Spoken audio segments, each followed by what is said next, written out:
With this pandemic situation, we have no other go than isolating ourselves. While some of us like being partially isolated from others, sometime or the other for various reasons. But whatever it may be, isolation even for a year seems to be too much, right? Well, in that case, what do you think of this Russian family who isolated themselves from human society for 42 years? Keep watching to know the story of a family in Siberia which was so isolated that they did not even know about World War II.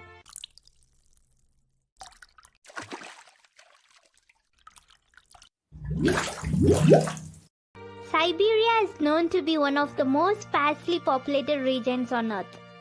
It is because of its harsh climate. Primarily long and cold winters when the temperature on average drops to a freezing minus 13 degrees Fahrenheit.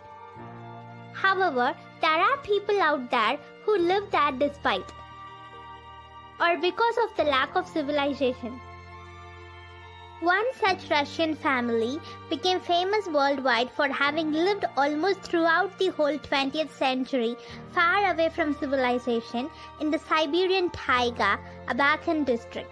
It all started during a purge in 1936 when Karp Lykov's brother was shot by a Bolshevik patrol just outside their village. Russia was under the dictatorship of atheist Bolsheviks at that time, and believers of any religion were harassed and persecuted. The Lykovs were members of the Old Believers, a fundamentalist Russian Orthodox sect, who were persecuted in Russia since the times of Peter the Great, early 18th century. After the killing of his brother, Karp Lykov, together with his wife Akolina and their two children, a son named Sava, 9 years old, and daughter Natalia, 2 years old, bolted to a forest and never returned. Together with some of their possessions and seeds, the Lykovs retreated deeper and deeper into the taiga. They even took a spinning wheel with them to be able to make clothing, which they dragged for hundreds of miles. The family survived on potatoes and wild mushrooms. 2 more children were born to Karp and Akolina while living in the taiga, son Dmitry in 1940 and daughter Agafia in 1943. Up until the late 70s, neither of the younger Lykov children came into contact with any human being outside their family. Everything that Dmitry and Agafia knew about the outside world was learned from the stories told by their parents. The only books that Lykovs had were prayer books and an ancient family Bible.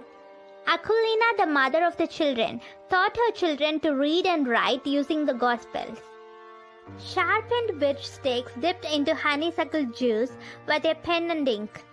The Lykovs' clothes, after being patched and repatched numerous times, finally fell apart. So the family replaced them with hemp cloth grown from seed. Unfortunately, there were no means of replacing metal. The only replacement they could find was birch bark. Since it could not be placed in a fire, it became even harder to cook. The Lykovs had to live permanently on the edge of famine until the late 1950s, when Dmitry reached manhood and they started hunting animals for their meat and skin. Without a gun or a bow, they would hunt by digging traps or pursuing their prey across the mountains. Then came 1961, the year when it snowed in June. All of the food that was growing in the garden was destroyed. The family survived by eating their shoes and birch bark. That year, Akolina died of starvation as she chose to feed her children instead of eating herself. In 1978, 4 geologists were surveying for potential iron ore from a helicopter hovering above the mineral-rich but ultimately uninhabitable taiga forest of southern Siberia, where the pilot spotted something out of the ordinary down below, a garden, unmistakably man-made. It was 150 miles away from the nearest glimpse of humanity and thousands of feet up a mountainside. But survival wasn't just questionable, it was considered impossible. But the garden was there, which meant the people must be there too. The geologists decided to land nearby and trek to the spot. They prepared themselves with offerings of food for what they hoped would be a peaceful meeting. At least one brought a handgun in case of the alternative. When the team made its way into the area, they discovered a small dwelling, blackened by time and rain. The hut was piled up on all sides with taiga rubbish, bark, poles, planks. Geologist Galina Pismenskaya later recalled, "If it hadn't been for a window the size of my backpack pocket, it would have been hard to believe that people lived there." The geologists offered them gifts, but they only accepted salt, which Karp hadn't tasted for over 40 years. The family was completely unaware of World War II, or that humans landed on the moon. In fact, Karp refused to believe the latter. It was later recalled that the father of the family was fascinated with the transparent cellophane packaging the most, and said, "Lord, what have they thought up? It is glass, but it crumples." The geologists made contact with the family, but the Lykovs decided not to leave the place. Their story became well known following the 1994 publication of Lost in the Taiga, one Russian family's 50-year struggle for survival and religious freedom in the Siberian wilderness by journalist Vasily Peskov. 3 of the children died in 1981. Savai and Natalia suffered from kidney failure, most likely a result of their harsh diet. Dmitry died of pneumonia. Karp died in 1988. He is survived by his daughter Agafia Lykova, who has over the years accumulated a cattle of goats and chickens, as well as a building for herself, a decent hut. For about 10 years, Agafia lived with one of the geologists, Erofi Sedov.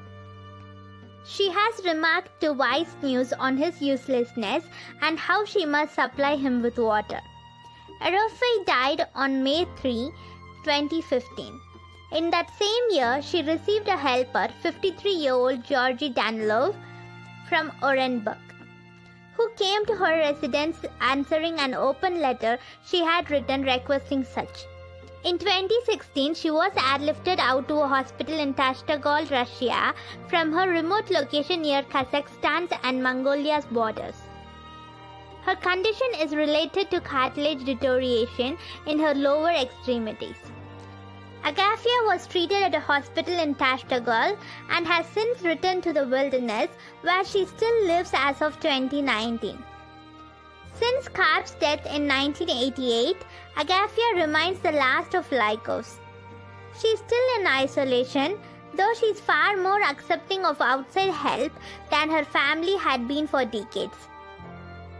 Her story has inspired people to bring her food, Old Believer newspapers, and other supplies to ensure her health and safety. She has even made trips into civilization, just a handful, for medical attention and to visit relatives in recent years. But Agafia is still not built for the world outside what she knows. She told Vice that her body can only tolerate water if it's from the local Erinet River, and city air is nearly unbreathable for her.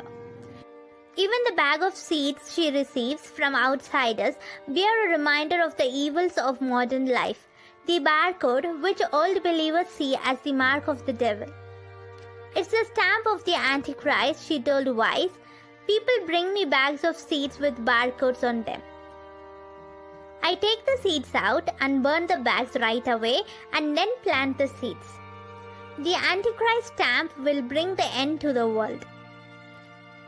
Still, civilization has its upside. When the documentary film crew asked Agafia if she thought life was better before or after being introduced to society, she replied, "Back then we had no salt."